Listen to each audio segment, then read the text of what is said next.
देखिएगा question number 1 है one of the major objectives of reading. अब आपको पता है दुनिया में कुछ भी बदल जाए, लेकिन जो 4 स्किल्स हैं, 4 लैंग्वेज की बेसिक स्किल्स हैं, लिसनिंग, स्पीकिंग, रीडिंग और राइटिंग, यानी सुबो पाली, सुनना, बोलना, पढ़ना और लिखना, इनसे क्वेश्चन आना कभी भी नहीं रुक सकता। तो one of the major objectives यानी मुख्य उद्देश्य कौन सा है पढ़ने का? फर्स्ट है रीड फ्लुएंटली, यानी धारा प्रवाहिता के साथ आप पढ़ सकें एकदम फ्लुएंटली, बिना रुके, बिना अटके, बिना आ ऊ टा करे। या फिर बी ऑप्शन है रीड लाउड एंड क्लियर, यानी आप एकदम जो आपका दूसरा एक होता है मौन पठन, दूसरा होता है आपका एग्जैक्टली मैं सस्वर वाचन, तो आप लाउड रीडिंग कर पाए, यानी सस्वर पढ़ पाए और प्रॉपर आप पढ़ पाए जिसमें सब सुन रहे हैं और क्लियर है आपकी बात।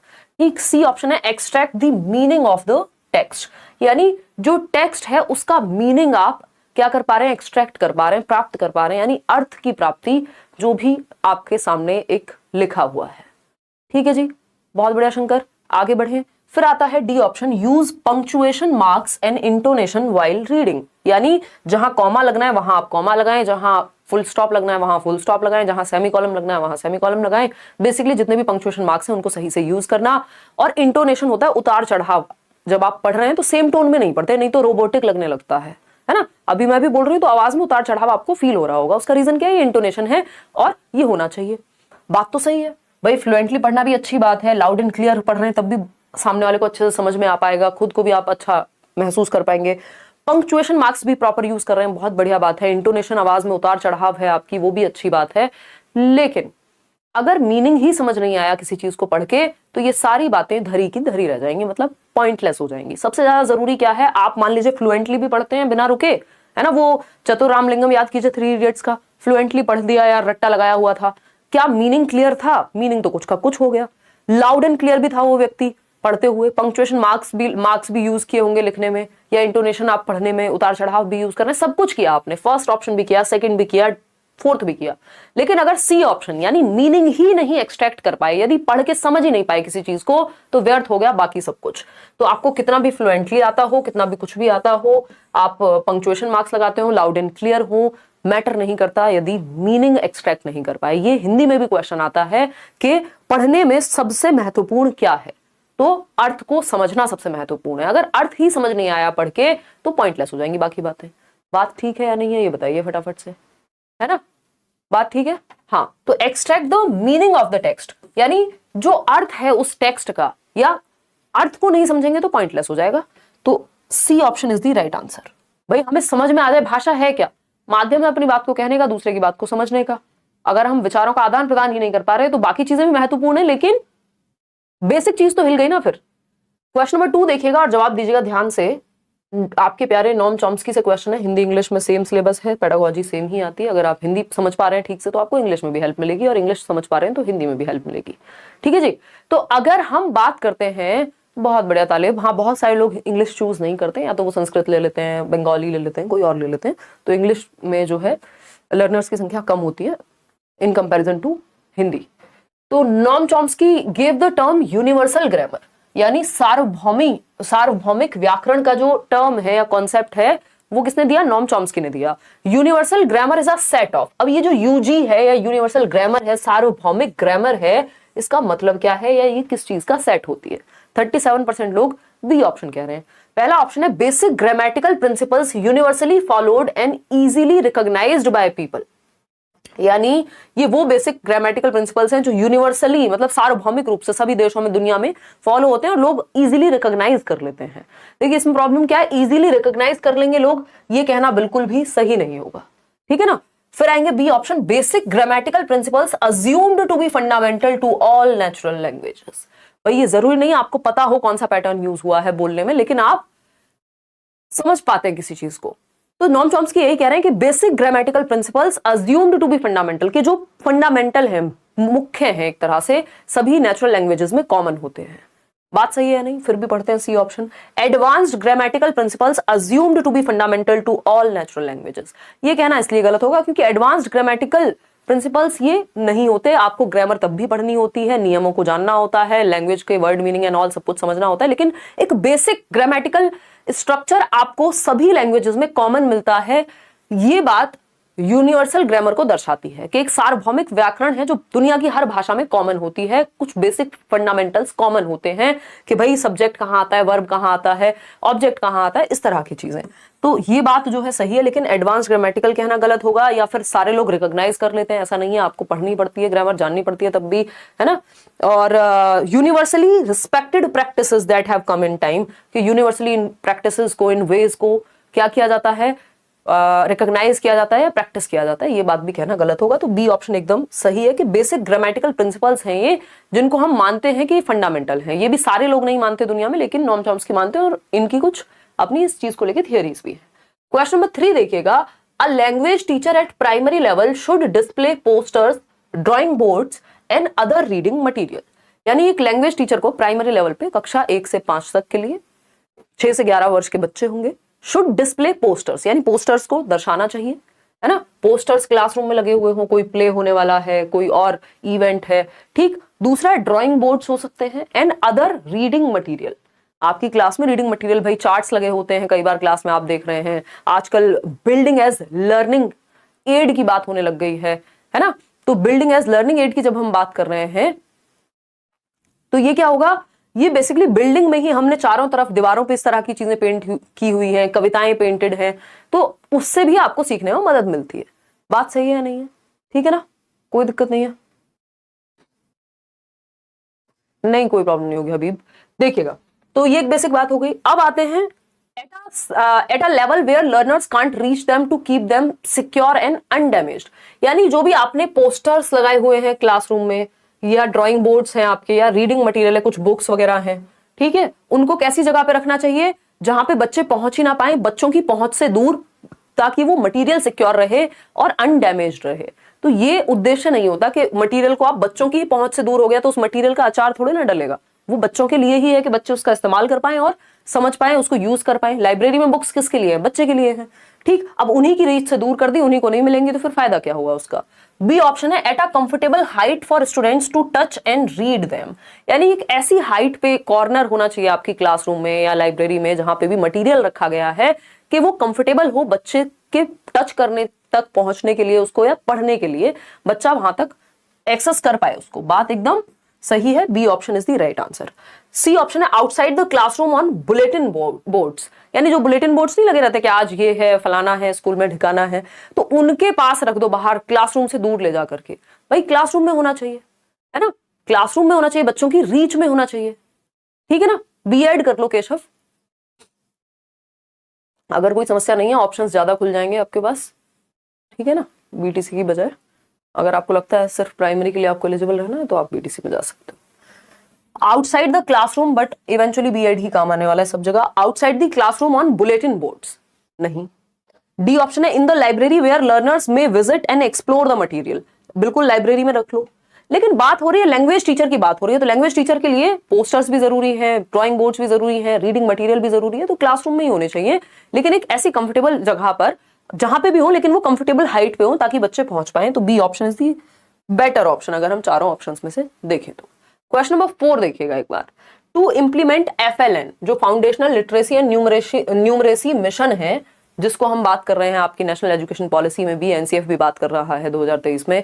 तो to implement the FLN mission successfully it is important to. अगर हम चाहते हैं कि FLN मिशन जो है सक्सेसफुली इंप्लीमेंट हो जाए तो हमें क्या करना चाहिए? पहला ऑप्शन है introduce English from pre school, यानी इंग्लिश को लगा दो प्री स्कूल के टाइम से। प्री स्कूल बोले तो ये 3 से 6 वर्ष, जो early childhood care education, anganwadi और बाल वाटिका वाला जो समय है, एकदम खराब बात हो जाएगी।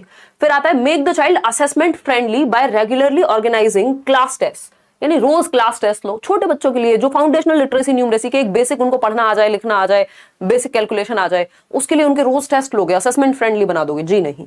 Make use of the languages that are familiar to learners, यानी उन भाषाओं का प्रयोग करेंगे जो बच्चे के लिए परिचित हैं। बच्चा जो उसकी मदर टंग है या जिन भाषाओं को वो समझ पाता है उसका इस्तेमाल करेंगे, उसको बेसिक फाउंडेशनल लिटरेसी न्यूमरेसी सिखाने के लिए। चाहे वो गणित पढ़ा रहे हो तब भी उसकी मातृभाषा में पढ़ा सकते हैं, चाहे वो अंग्रेजी हो तो मातृभाषा का सहारा ले सकते हैं, ठीक है ना। तो change the medium of instruction to English medium, ये बात एकदम गड़बड़ है। Foundational literacy and numeracy mission जो है आपका, ये क्या कहता है? 3 से 9 वर्ष की उम्र के बच्चे को basic reading, writing, arithmetical skills आनी चाहिए। है ना। ऐसा ना हो कक्षा 3 तक, बाय क्लास 3 जब बच्चा क्लास 3 में पहुंच रहा है या क्लास 3 से बाहर निकलेगा तो उसको पढ़ना लिखना और बेसिक कैलकुलेशन आनी चाहिए, ये मिशन है। तो C option is the right answer. इसके लिए आप मातृभाषा का या फैमिलियर लैंग्वेजेस का लर्नर्स की यूज कर सकते हैं। क्वेश्चन नंबर 5 देखिएगा एक बार, ये क्या कहता है भाई, Geetika lives in Bihar, Geetika lives in Bihar and she came to Delhi with her father. अपने पिताजी के साथ दिल्ली आ जाती है, वो बिहार की बच्ची है। आप में से कुछ लोगों के साथ हुआ होगा ऐसा, कभी कॉलेज में आए होंगे पढ़ने, कुछ स्कूल में आए होंगे, कुछ आएंगे या whatever. She joins your class and speaks Maithili. अब वो क्लास में ज्वाइन करती है आपके, जो कि एक टीचर हैं, उनकी क्लास में आती है बच्ची, बिहार से आई है, दिल्ली आ गई है फादर के साथ पढ़ने के लिए, मैथिली में बात करती है, जो बिहार की एक भाषा हो गई, जो वहां की लोकल लैंग्वेज कोई एक हुई। एज अ टीचर अब आपको क्या करना चाहिए, बच्चे को तो मैथिली आती है, अब दिल्ली आ जाने से ऐसा थोड़ी है कि उसको यहाँ की भाषाएं तुरंत आ गई हैं। क्या करेंगे बताइए। 4 ऑप्शंस आपके सामने हैं। 75% लोग बी कह रहे हैं, बहुत ही बढ़िया। लेट्स सी क्या जवाब आप दे पाते हैं, फिर जाकर के हम बढ़ेंगे आगे। ठीक है जी, तो समझते हैं कहानी क्या है। अगर हम देखें बी ऑप्शन 80% लोग कह पा रहे हैं। You will ask her to mingle with the classmates and try to catch up with the work done so far in the class। यानी आप कहोगे बच्चों को बेटा कैचअप करो, चलो बाकी बच्चों के साथ फटाफट अपना काम निपटाओ, कॉपी बनाओ, ये करो। ये होता तो है बट होना नहीं चाहिए, ये सही तरीका नहीं है। You will talk with her informally and accept her Maithili language so that she may feel comfortable in the new settings। यही बात हमारी नेशनल एजुकेशन पॉलिसी भी कह रही है, यही बात एनसीएफ भी कह रहा है, ये बात कोठारी आयोग से चली आ रही थी कि बच्चे की मदर टंग में आप उसको पढ़ाने की कोशिश कीजिए। अभी वो चीज ये हुई है कि हम चाह रहे हैं एलिमेंट्री लेवल क्या, हायर एजुकेशन भी अगर मदर टंग में हो जाए तो बड़ा बढ़िया।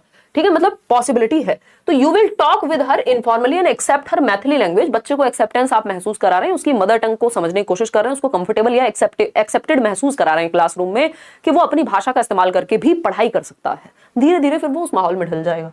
सी ऑप्शन है you will speak with her in Hindi as that is the medium of instruction in your school. जो स्कूल का मीडियम है उसमें ही बात करेंगे। ये किसने कह दिया भाई, बच्चों को हिंदी आती नहीं है, आप हिंदी में बात कर रहे हैं, तो वो संभावना मतलब वहां पे मर जाएगी, कहीं ना कहीं वो विकसित नहीं हो पाएगी। जो बच्चा बहुत कुछ सीख सकता था शायद वो लैंग्वेज बैरियर बन जाएगा। You will give her maximum practice in Hindi writing as she needs to learn it. जबरदस्ती बच्चे को हिंदी में प्रैक्टिस करने को दे देंगे, जबकि मुख्य यहाँ पे क्या होना चाहिए उद्देश्य, कि बच्चा अपनी मदर टंग में, अपनी मातृभाषा में, जो भी भाषा उसको आती है उसमें ज्यादा बेहतर सीख पाता है, ये रिसर्च कहती है। ठीक है ना, तो यही बात आपकी नेशनल एजुकेशन पॉलिसी कहती है। 3 लैंग्वेज फॉर्मूला कहता है कि बच्चे को आप मदर टंग में सिखाइए, स्पेशली प्राइमरी लेवल पे, और उसके बाद भी एलिमेंट्री या जब तक पॉसिबल हो तो हम सिखा पाए। तो B option is the right answer over here. आगे बढ़ेंगे, क्वेश्चन नंबर 6 देखिएगा, which is not a part of portfolio. अब ये क्वेश्चन आपको सीडीपी में भी पूछा जा सकता है, ये क्वेश्चन ईवीएस में भी आ सकता है, ये मैथ्स पेडागोजी में भी आ सकता है। इसीलिए पेडागोजी आपस में जुड़ी हुई है सारे सब्जेक्ट की, स्पेशली सीडीपी से डायरेक्टली कनेक्टेड है। बताइएगा एक बार, नहीं टफ नहीं लग सकती, आज तो इतनी इजी है इंग्लिश कि आपको हिंदी में दिक्कत हो रही होगी, लेकिन अगर आप समझेंगे, क्योंकि मैं पूरा कुछ ट्रांसलेट करके आपके साथ चल रही हूं, ऐसा नहीं होगा कि आपको दिक्कत ज्यादा हो, है ना। पहले से नहीं मान लेना है कि मुश्किल है, मुश्किल है। ठीक बात है, इतनी बात क्लियर है या नहीं। चलें आगे बढ़ें। बताओ पोर्टफोलियो में क्या इंक्लूड नहीं होगा। अगर ये सीडीपी का भी क्वेश्चन होता तब भी तो आप करते। पोर्टफोलियो असेसमेंट का एक तरीका है, ठीक है ना। बात क्या है, आकलन का एक तरीका है पोर्टफोलियो। तो अगर हम यहाँ बात करते हैं पोर्टफोलियो की, तो पोर्टफोलियो में क्या इंक्लूड नहीं होगा, नॉट अ पार्ट। ड्राइंग्स बच्चे ने जो भी स्पेशल किया होता है वो तो होता है पोर्टफोलियो में। पोर्टफोलियो कैसा है, जैसे लोग मॉडलिंग के लिए जाते हैं तो अच्छे अच्छे फोटो खिंचवाएंगे, या वो जो आपकी शादी की एल्बम होती है जिन लोगों की हुई है या माँ बाप की देखी होगी, वो एक तरह का पोर्टफोलियो है कि उसमें आपकी विशेष विशेष चीजें जो है, या एक फोटोज मतलब डेटा है उसमें रिकॉर्डेड फॉर्म में। तो ड्राइंग्स बच्चे की बिल्कुल हो सकती है पोर्टफोलियो में, एक फाइल में, एक फाइल का हिस्सा।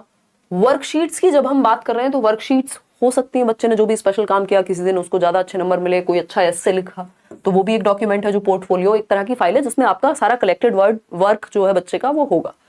क्लासरूम डिस्कशन, इसको कैसे रखोगे, पॉसिबल है इसको रख पाना, कैसे रखोगे, है ना भाई। क्लासरूम वर्क को नोट नहीं देखा इसलिए गलत हुआ है, हाँ ऐसा होगा और पेपर में, इस चक्कर में कई नंबर जाते हैं।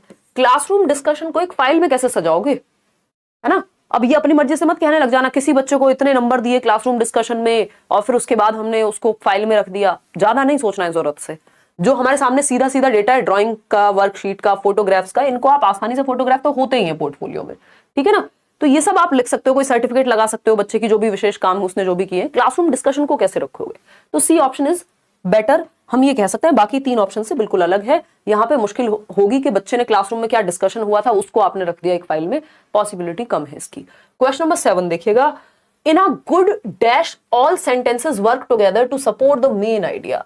यानी एक अच्छे किस में, पैराग्राफ में, ड्राफ्ट में, पैराफ्रेज में, एडिटिंग में, सारे सेंटेंसेस जो हैं वो एक साथ काम करते हैं एक मेन आइडिया को सपोर्ट करने के लिए, एक मेन आइडिया को सपोर्ट करने के लिए। यानी मान लीजिए यहां पे मैंने कुछ लिखा हुआ है पानी की तंगी के बारे में, पॉल्यूशन को बढ़ते पॉल्यूशन के बारे में, या कोई भी एक मुद्दा हो सकता है डाउरी यानी दहेज के बारे में कुछ लिखा हुआ है। अब इसमें जितने भी सेंटेंसेस हैं वो क्या कर रहे होंगे, सपोर्ट कर रहे होंगे एक मेन आइडिया को। क्या होगा वो मेन आइडिया? पॉल्यूशन हो सकता है, डाउरी हो सकता है, कुछ और हो सकता है, प्रदूषण पे है मान लीजिए, क्या होगा अभी? इतना तो आप समझ गए होंगे ना, एक पैराग्राफ होगा। भाई आप एक पैराग्राफ पढ़ते हैं तो वो किसी एक चीज के बारे में तो बात कर रहा होगा एटलीस्ट। ऐसा थोड़ी है कि एक लाइन ये एक लाइन वो, फिर तो वो पैराग्राफ ही नहीं बन पाएगा क्योंकि कोहेरेंट नहीं है। कोहेरेंट मतलब जुड़ नहीं पा रहा है कोई मेन आइडिया से।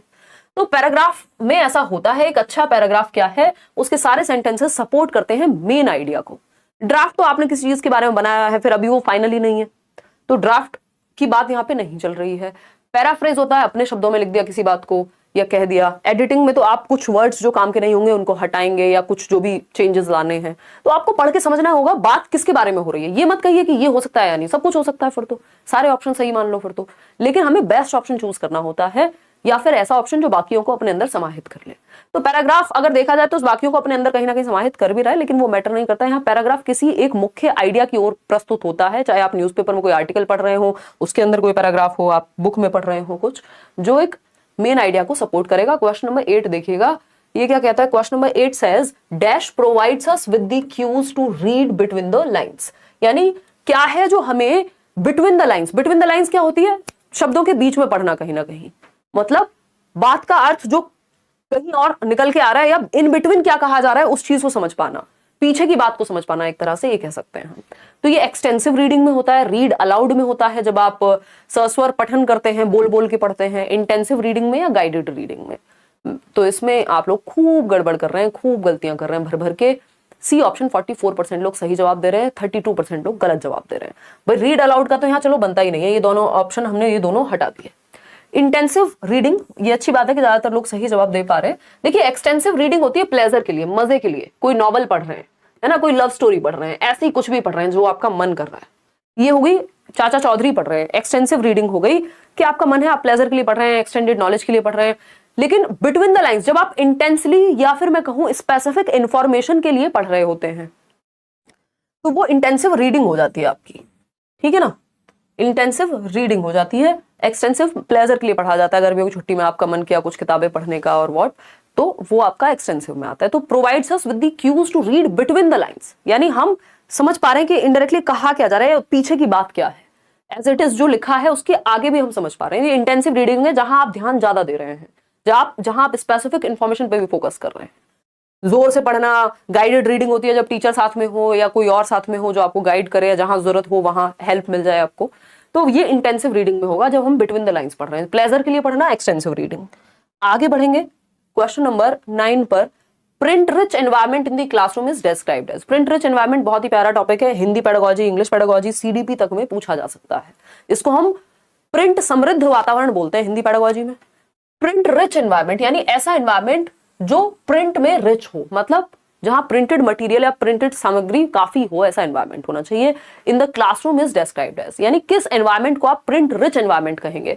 पहला ऑप्शन है a play room containing manipulatives and toys, यानी एक प्ले रूम है जहां पे बहुत सारे टॉयज हैं, मैनिपुलेटिव्स हैं, बच्चा कोई पजल सॉल्व कर रहा है, मैनिपुलेट करके कुछ और कर रहा है, उसको प्रिंट रिच कहेंगे।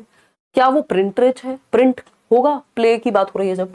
Are reading corner in the classroom, एक रीडिंग कॉर्नर बनाया हुआ है जहां बच्चे बैठ के पढ़ रहे हैं। Children's work, charts, posters, poems etcetera displayed in the classroom, यानी जो बच्चे का जो भी काम है उसने किया है, चार्ट है, पोस्टर है, पोएम है, कोई और उसने कुछ बनाया है, मैप है, क्लासरूम में लगा दिया है या डिस्प्ले हो रहा है, इसको हम प्रिंट रिच एनवायरनमेंट कहते हैं। जहां आपके चार्ट्स हो गए, मॉडल्स हो गए, पोस्टर्स हो गए, या पोएम हो सकती है, या कोई और आपने ड्राइंग बना करके आप लेकर के आए हैं, वो प्रिंट रिच होगी क्लासरूम, जहां ये सब चीजें आसपास लगी हुई हो। तो ये बात यहाँ ज्यादा बेहतर जा रही है, बजाय कि जस्ट एक रीडिंग कॉर्नर या एक टॉयज वगैरह रख दिए, उसको प्रिंट रिच नहीं कहते।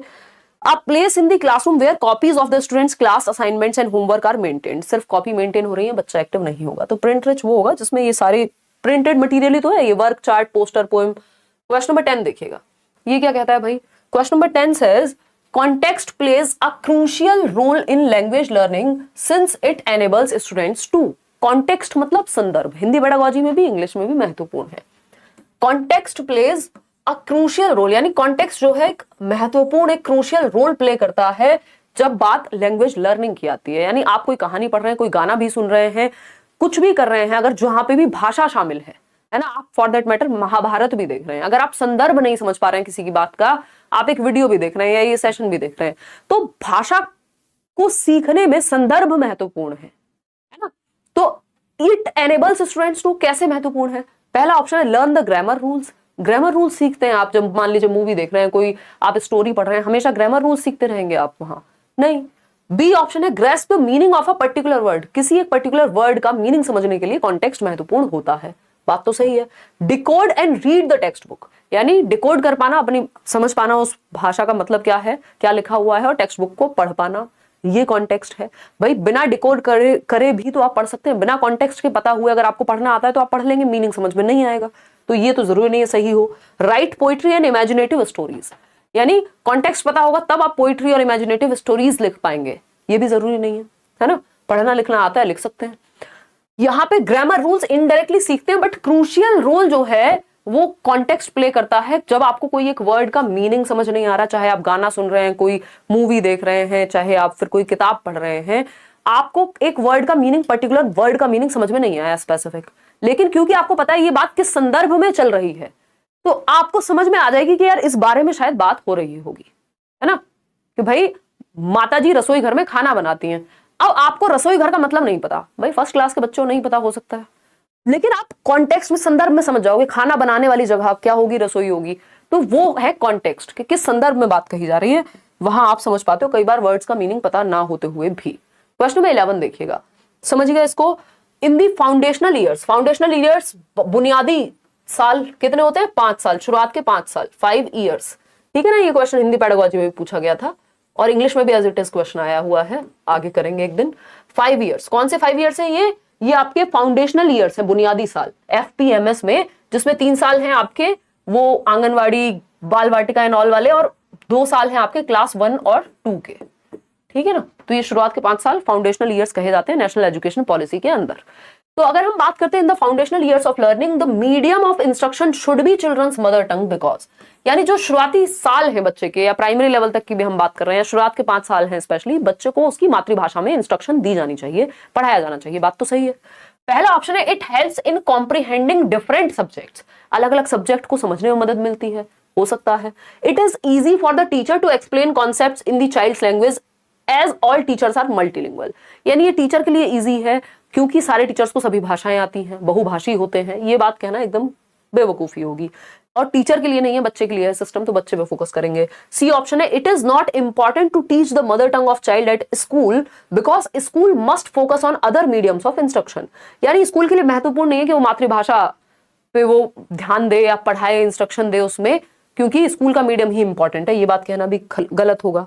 It helps in making the class multilingual and making all learners proficient in all the languages used in the classroom, मतलब ये बात एकदम सही है कि सिर्फ डिफरेंट सब्जेक्ट पढ़ पाएंगे इसलिए हम मदर टंग का यूज कर रहे हैं, जी नहीं, हम इसलिए यूज कर रहे हैं क्योंकि इससे क्या होगा, एक तो कक्षा बहुभाषी बनेगी, क्योंकि सब बच्चे अपनी अपनी मदर टंग में बात करेंगे, तो मल्टीपल लैंग्वेजेस आ जाएंगी क्लासरूम में, तो क्लास बन गई मल्टीलिंगुअल, बहुभाषी। Making all learners proficient in all the languages, अब जब बहुभाषिता होती है, एक बच्चा है जो मैथिली में बात कर रहा है, दूसरा बच्चा है जो पंजाबी में थोड़ा डिस्कशन करेगा, तीसरा बच्चा है जो हिंदी में बात कर रहा है, चौथा बच्चा है जो इंग्लिश में बात करेगा, एक दूसरे से बहुत सारे शब्द बच्चे सीखते हैं, तो ये बात एकदम सही है, D option is the right answer. आगे बढ़ेंगे, क्वेश्चन नंबर 12, ध्यान से पढ़िएगा नहीं तो इसमें आप गलती कर देंगे, ठीक है ना, आसान क्वेश्चन है बहुत। Which of the following terms is not related to Vygotsky's socio cultural theory, Vygotsky की थियरी का नाम क्या है, सामाजिक सांस्कृतिक सिद्धांत।